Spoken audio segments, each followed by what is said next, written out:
Are you guys okay? Boy, this is rough. This is like really rough. So we have our deacons come in every Wednesday. They come together. They do some projects around the church. They annoy the secretary, which is really, to me, their chief benefit. And then they go to lunch together and they go home. And it's like they have coffee. One guy brings enough Pepsis for everybody and then a couple extra Pepsis just in case somebody shows up. And this is their spot here at the church. This is where they hang out. And I love it. And last week, one of the deacons showed up and he's like, I just wanted a coffee. I just wanted to sit in the chair here. And I had to tell him, man, I would love for you to be able to stay, but you have to stay home. And it just broke my heart. Like, here I am, a pastor, telling church members to get out of the church and go home. And it's like, this isn't how this is supposed to work. This isn't how this is supposed to go. It just feels wrong somehow. Like, this is his spot. This is his cafe. This is his hangout zone. And he comes here with his buddies, and I had to stop that. And it feels horrible. And I tell myself, this is going to pass. Someday those guys are going to be coming back to church, and I'm going to see them on Wednesday. I'm going to go out to lunch together as usual. We're going to crack open a Pepsi. Don't worry, guys. It's caffeine free, okay? We're going to crack open a Pepsi, and we're just going to sit and talk, and it's going to be the most wonderful thing in the world. This thing that I took for granted, this thing that I didn't appreciate enough when times were quote-unquote normal. I just want that now. I just want to hear their voices in the church. I want to know that there are other people here and that this is a safe place for them. And this is a place where they can meet their friends and they can connect and bond. I just want that again. I'm tired of empty churches. This isn't how this is supposed to work. So I'm sure a lot of you guys are in the same spot. If you are, just hang in there. We'll get through this. Matthew here at the Peoria Adventists, and we are on part 3 of our COVID Chronicles live streaming 101 for small churches. And in the first video, we dealt with how to get online, how to live stream with your phone, how to use your computer. In this video, we're going to make it a little bit more complicated. We're going to talk about how you can use this camera right here with your computer using this device. It helps if I turn it around, doesn't it? With this device. This video is for those people who are like, okay, I mastered the phone and computer thing, but I want to gear up a little bit. I want to produce something of a higher quality. The kind of the panic is over. It's not like, grab a device. We need to get streaming like right now.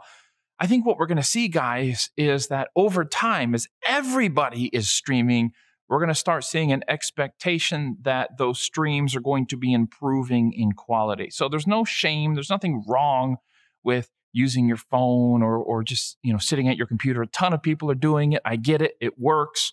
Do it if that's what you've got. But I think there's going to be some out there who aren't going to be satisfied with that, who are going to say, you know what? I want more capability. I want better video quality. I want better mic quality.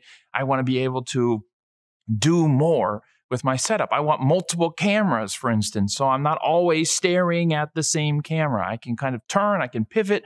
Maybe you want to be on your platform preaching, and it's like, I would love to have a wide shot and then a kind of zoomed in shot and be able to switch back and forth. Okay, so this video is a step above or higher than or more complex than or more expensive than the first video that we did. And it's addressing those type of people. So if you are completely satisfied with your phone and your webcam, great. There's nothing to see here. But if you want to go and take that next step, this is going to be one of the videos we're going to use to be addressing what those next steps are. And so I hope it helps.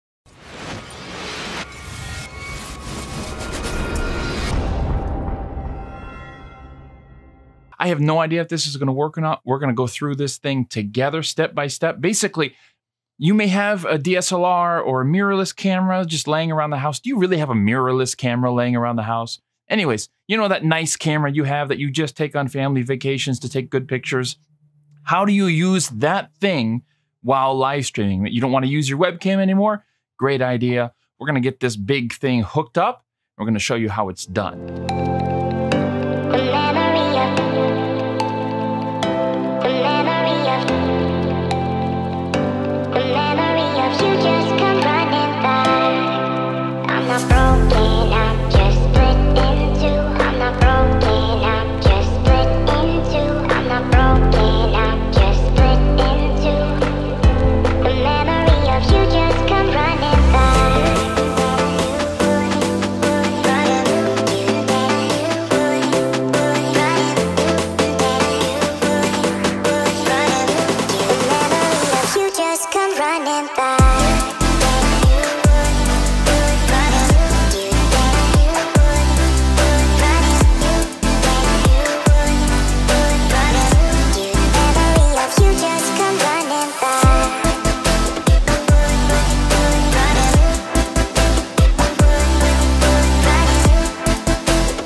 Okay, so the two critical pieces of gear that you're going to need here are your camera, your DSLR, your camcorder, whatever it is that you want to use.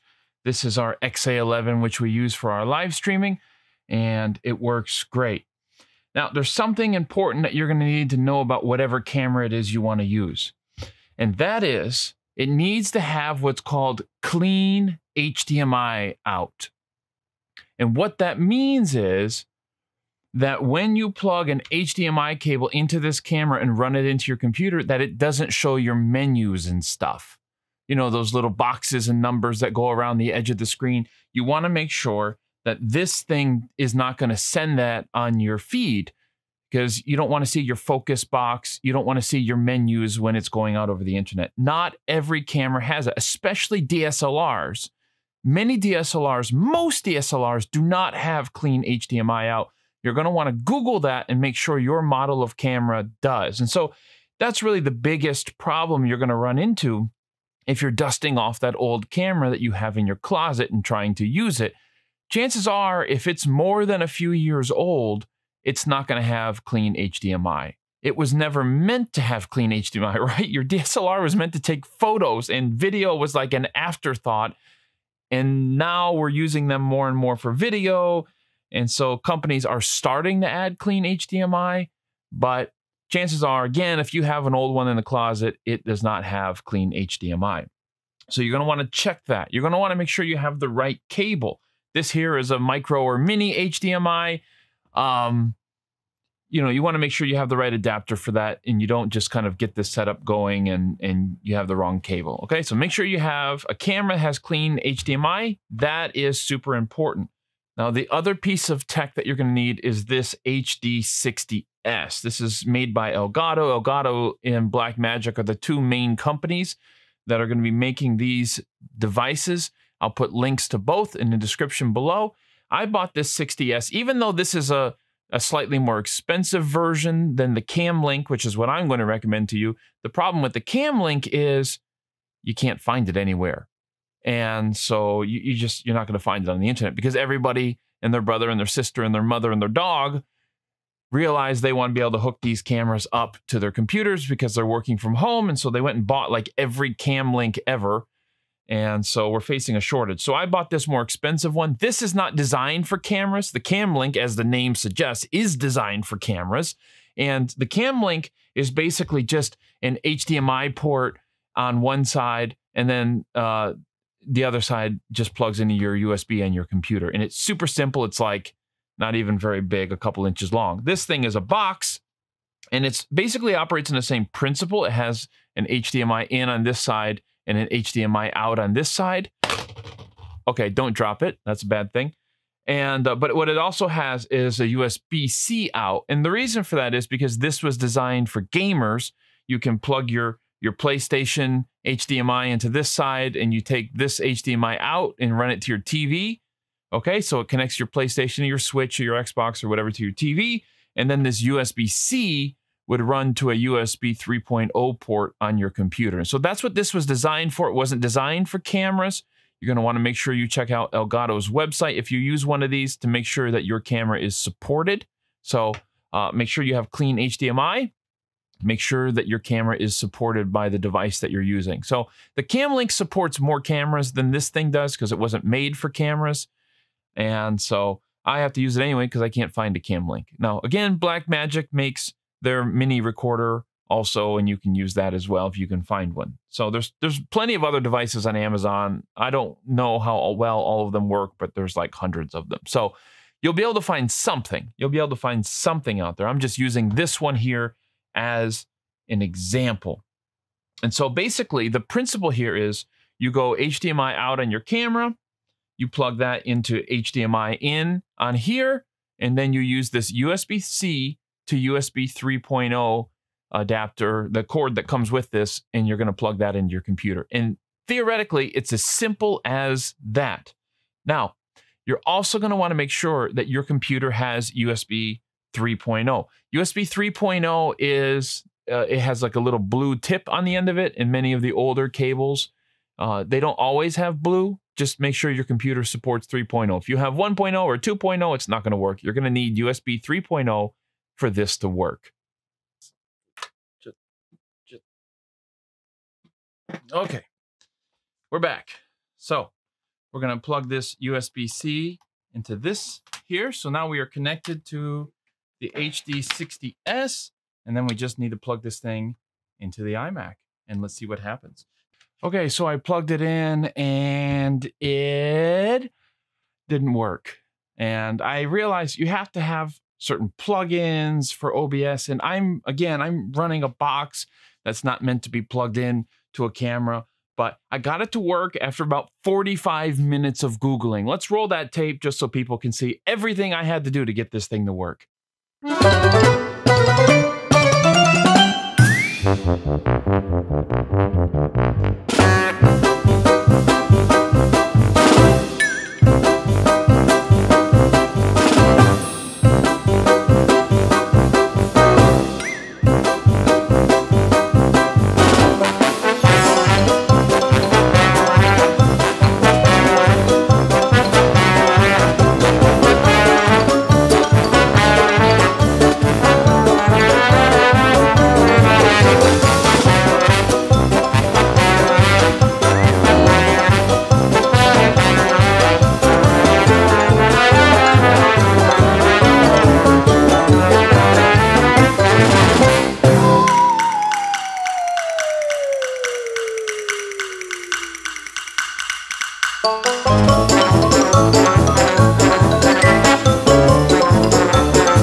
Sitting there thinking, I'm a little bit scared of trying this. It seems like this could go very badly. Matthew, if it took you 45 minutes to figure it out, what hope do I have?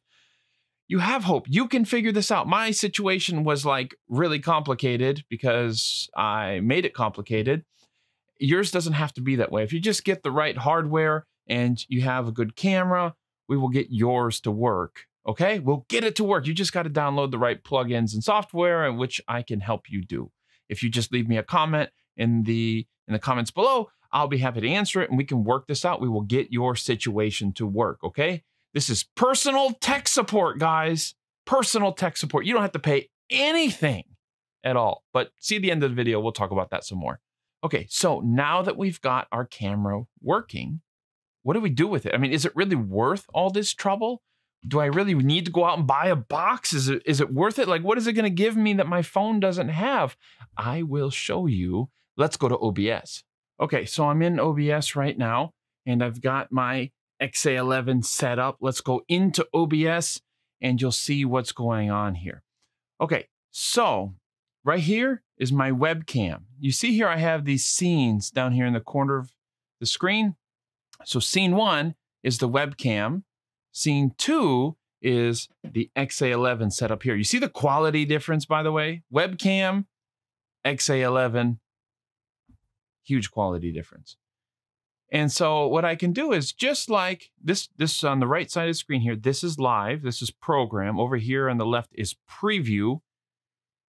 And so what I can do is if I want to switch cameras, let's say you're talking, you're live streaming, you just hit transition. See that? You can keep going back and forth, switching camera angles. So this is one of the benefits of having a multi-camera setup. You can just sit here and talk to people you're live streaming to. You can use your webcam and you can use your nice XA11 camera right here. There we go. Ha, found it. But you can also do some other things instead of just going back and forth between two cameras. Okay, so we have these two scenes right here. Scene 1, scene 2, camera 1, camera 2. You can rename them, whatever it is that you want. But you can also go that extra step here. I've created scene 3 and scene 4. I know they're named so cleverly, and you can do some extra stuff. So if I'm going to go from preview to program here, and what you can see is I have slides. And look, I can go through my slides, and I have myself picture in picture. So you can preach, you can do your talk. People can see the text, people can see your notes. It's great.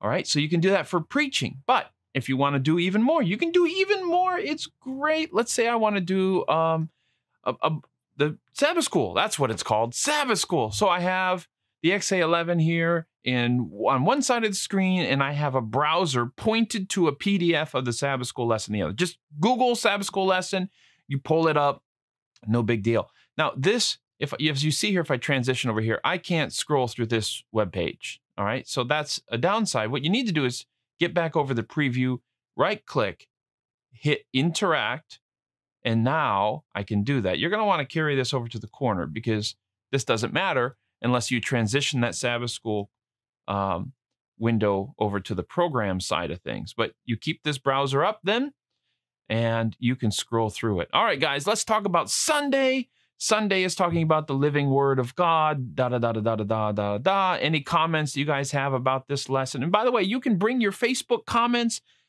into this. You can bring it into OBS. There's so much you can do, and you can decide, you know what, we're done with Sabbath School. Let's go, and I have a little sermon I want to give to you. Here you go. And so this is the benefit of having multiple cameras.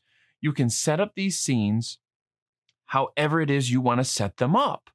It's great. You can add the slides. You can add the Sabbath School. You can do so many things. You can add the Facebook chat in the corner. There's ways of doing all this stuff. You can do whatever. You can add both angles on the same slide at the same time. You know, have your webcam and your XA11 or whatever camera you have. You can have them both like split screen. You can do whatever you want. There's so much you can do in OBS, and it just takes a little bit of tinkering with to get it working out. But anyways, I hope that you guys experiment with it. I hope that you guys see the benefit of getting a nice camera set up, Oh, I should probably get the camera on the screen. There we go. A nice camera set up. So you've got your nice camera set up, and you can see my cameras, my webcam and my XA11 are going to be out of sync a little bit. So I'm not even going to try to match up these two cameras. It's just about impossible. Don't feel like doing it. You get the gist. So just bear with the audio, bear with the video being out of sync, okay?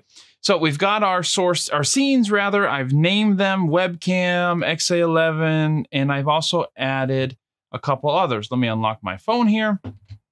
Okay, so I can switch to phone, and there you have my phone, and I've loaded up the Adventist Giving app. I can size that more appropriately, or I can just turn my phone sideways and look what happens. I'll have it more, it's filling the screen a little bit more. And as I scroll down with my phone, it's going to scroll through this here. So maybe I was going to make an offering appeal.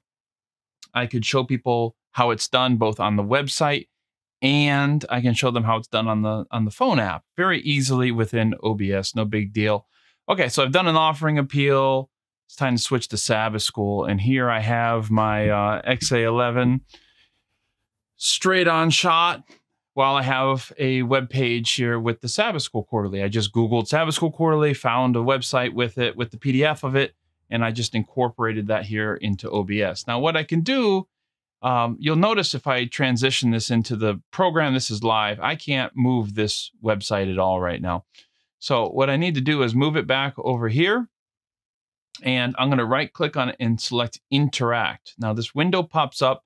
I'm going to move this down to the side because as soon as I go to program with this, that window is going to kind of hide. So this is an easy way to grab it. So now with this interacting window open, when I scroll down, then it scrolls down live. So I could be talking and saying, hey guys, let's move on to Tuesday, the Bible as prophecy. And then, you know, we can go through these texts like that. Okay, so Sabbath School's over. Let's say it's time to go to a sermon. All right, and you see here, all I've done, if you look at my sources, I just have my camera source right here. Well, that's in Sabbath School, right? Here we go. I just have my camera source over here. This is the webcam here. And then just image slideshow. I saved my slides as images. You can do that in Keynote. You can do that in PowerPoint. And boom, you just, if you notice here, here they are. Here are my images. I just added them all here. I chose to, let's see here, slide mode, manual. So I can use hotkeys to advance these slides. I keyed it to my right arrow so I can go through this. Well, I can be preaching a sermon, talking about something, right? Very easy to do these things. And we can actually go a step further. Let's go back to Sabbath School for a moment here. Remember, we're on our good camera, on our XA11 here. And what we can do when we grab this camera is go to filters. And this lets us do a lot of cool things. So the coolest of them, if you're behind a green screen, if you have a green screen behind you like I do, is chroma key. And look at that. I'm wearing a kind of a green shirt right now, which is not what you want to do, right? But just chroma keyed this out.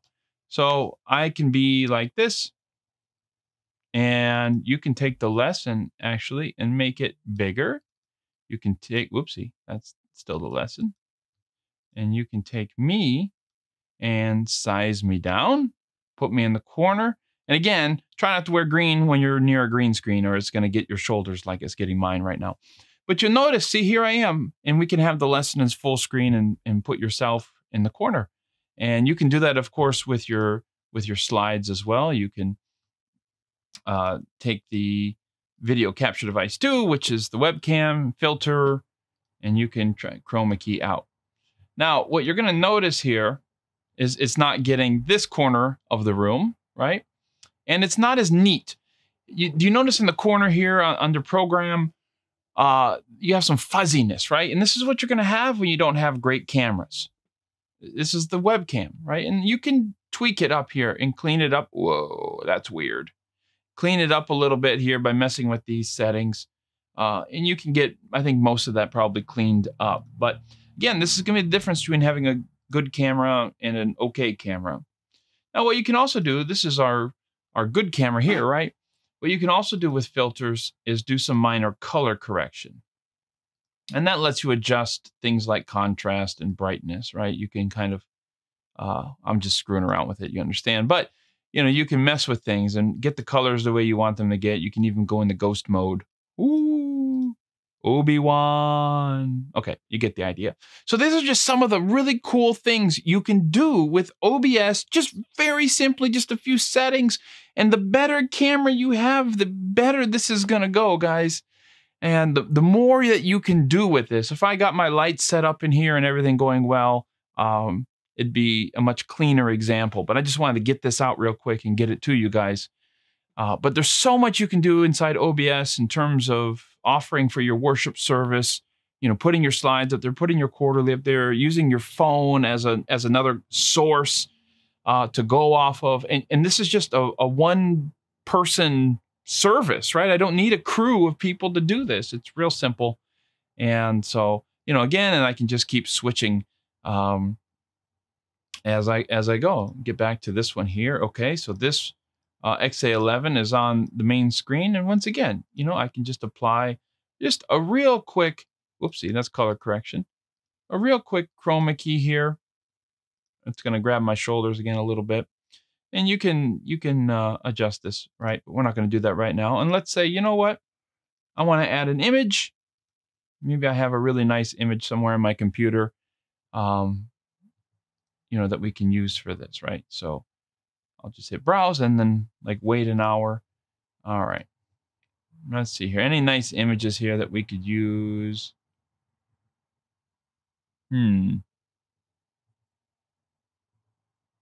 Yeah. Here's a good one. Yeah, so you can just use this here as your, now, of course, it's just going to update on the preview. You're going to switch it over, and then don't forget, there we go, put yourself in front of it. So, you know, again, you can do this, and people don't have to see your messy office, right? Good. Hope this helps, guys. There's so many cool things you can do, and I hope that you take advantage of this. Seriously, just stay down. I just want a barber. Can we get barbers back? Why is it not an essential job? I mean, look at me. Just stay down. Ugh. Going through and learning all of this stuff, how to make components, talk to each other, how to film, how to light things. This is time well spent. Don't look at this as, man, why do I got to do this? We can just get through this Corona thing and we'll get back to normal. Guys, normal has shifted. Normal has shifted. The knowledge that you are acquiring during this precious time is going to be invaluable for the new normal that is going to emerge when all this is over with. Trust me, guys, people are going to want to see a greater skill set with technology, and what you discover, what you learn during this time is going to be valuable in the months and years to come. So hang in there. Don't get discouraged when it's a little bit difficult to make things work. We can do it together. I am here for you. Just let me know, message me, write me on Facebook or whatever if I can help in any way, shape, or form. I've been fielding requests from 2 or 3 people a day since we released our first video of people asking for help with microphones, with cameras. I am here. There are many other people in your life. There's that tech person in your church who you've never wanted to talk to, and now they're your best friend. Call them, pick their brain, learn from them, challenge them to figure something out that maybe they don't know how to figure out. And we're going to get through this, guys. We're going to get through this. You're going to up your live streaming game. And man, when all this coronavirus stuff is over, we're not going back. We're not going back to the way things used to be. We've got a taste for what we can do now, how we can connect with people remotely. People have downloaded it, got on Facebook, they've got on YouTube, people who never wanted to be on social media, who never wanted to be on YouTube, and now we're together. Now we're coming together in these digital spaces. Don't give that up. Don't abandon that the moment this virus is over. Use that as part of your church's mission, right? Develop that. Encourage that. This is awesome. The church, the kingdom of God, is entering the digital space in force because of this virus that nobody wanted or asked for. Guys, we are in this. Let's do it. The best is yet to come, y'all. All right, now how do I turn this off?